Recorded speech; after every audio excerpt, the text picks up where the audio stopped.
Thanks so much, Madam President, Mr. Nauseda, President of Lithuania. First of all, I'm more than happy to be here as one from the Baltic states, from Estonia, and I really appreciate your several statements that Estonia, Latvia, and Lithuania has been together in history, in the good and also in the bad times. If we just remind the history, it was pretty easy for Russia. They called it this time Soviet Union, but it was Russia, the same thing. It was pretty easy to break down each country one by one because all those three countries, Estonia, Latvia, and Lithuania, had their own some kind of policy. And for Moscow, it wasn't very hard to have some kind of deals each by each. And the result we know pretty well. And it's just experience for the history. If you try to make some kind of deals with a Satan, you are the loser in the beginning. There is no chance. To remind some kind of necessary of the support to Ukraine, we all agree, most of us agree here. And there is a different kind of ways to help Ukraine, but the most necessary definitely is military aid. As we can see in the news, the next weeks and the next months will be very crucial in Ukraine because both sides hasn't won.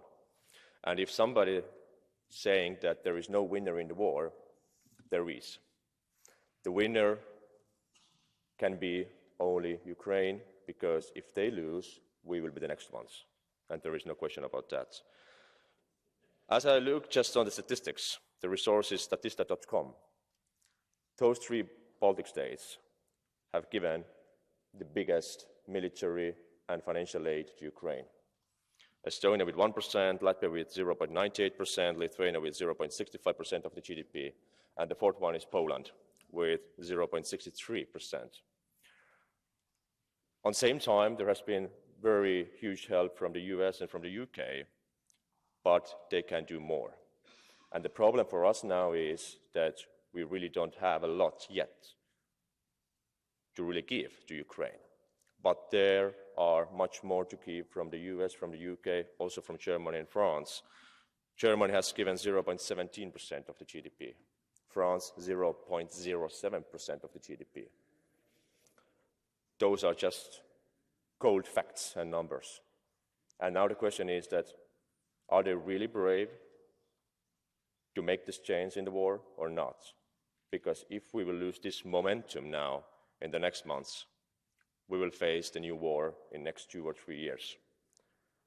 So this is just the moment to think which kind of chances we have.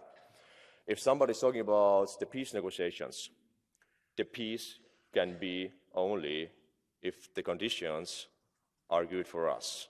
And the only conditions what are good for us can be that there is no ambition for Russia to start any kind of aggression in next decades. I will not say forever. We shouldn't be like very naive. Russia will not disappear, but the only thing what we can do is just to weaken them as much as possible and to show that they can't win their neighbors. And finally, I would like to really thank you that Lithuania was one of the countries 2 years ago who showed how to deal with illegal migration. There is no question that if you are the war refugee, you need help. There is no doubt. But what we saw in Belarus, it was just illegal migration, what was used by Belarus for the hybrid attacks. And Lithuania, together with Poland, just shut down the border and said there is no way to enter to the European countries through those countries illegally. Because if you open the border, there will be no ending at all.